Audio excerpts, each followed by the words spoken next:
दोस्तों, अगर आप उत्तर प्रदेश के रहने वाले हैं या फिर यूपी के कंपेटिटिव एग्जाम्स की तैयारी कर रहे हैं तो आपने गांव की राजनीति और प्रधान जी के रुतबे के बारे में जरूर सुना होगा।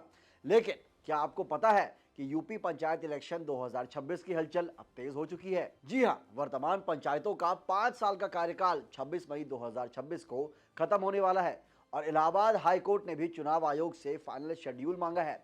ऐसे में एक जागरूक नागरिक और एक एस्पिरेंट के तौर पर आपके लिए ये जानना बेहद जरूरी है कि आखिर ये पंचायत चुनाव होते कैसे हैं, ग्राम प्रधान, बीडीसी और जिला पंचायत सदस्य का रोल क्या होता है और सबसे बड़ी बात, गांव के विकास के लिए पैसे कहां से आते हैं।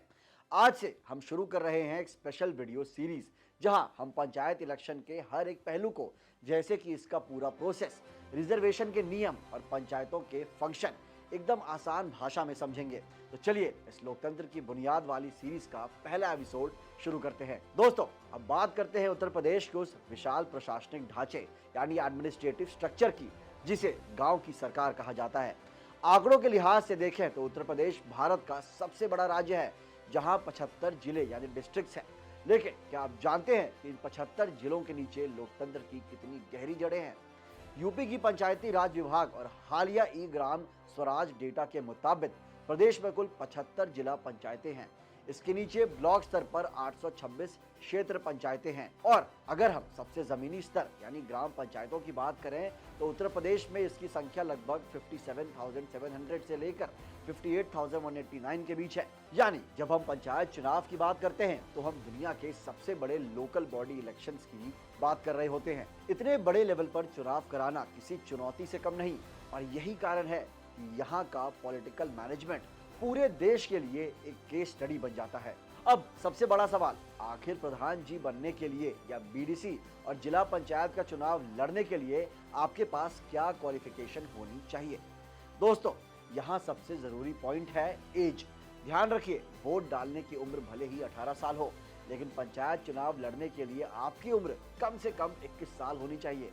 इसके साथ ही आपका नाम उस ग्राम पंचायत या निर्वाचन क्षेत्र की वोटर लिस्ट में होना अनिवार्य है। अगर हम एजुकेशनल क्वालिफिकेशन की बात करें तो उत्तर प्रदेश में फिलहाल प्रधान पद के लिए कोई सख्त पढ़ाई की शर्तें नहीं है, लेकिन कैंडिडेट्स का साक्षर यानी लिटरेट होना बेहतर माना जाता है।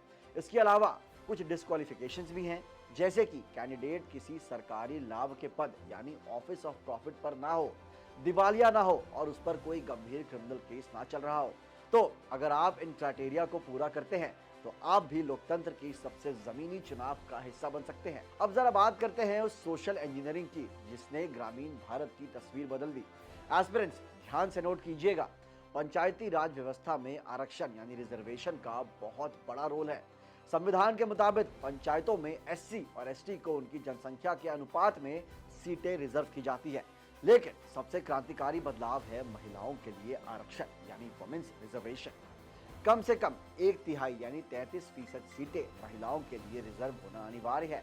हालांकि उत्तर प्रदेश जैसे कई राज्यों में इसे बढ़ाकर 50% करने की चर्चा चलती ही रहती है। अब बात करते हैं कार्यकाल की। एक चुनी हुई पंचायत का कार्यकाल उसकी पहली बैठक से 5 साल के लिए होता है, लेकिन अगर किसी वजह से पंचायत 5 साल से पहले भंग यानी डिसॉल्व हो जाती है तो नियम यह है कि 6 महीने के अंदर चुनाव कराना अनिवार्य है।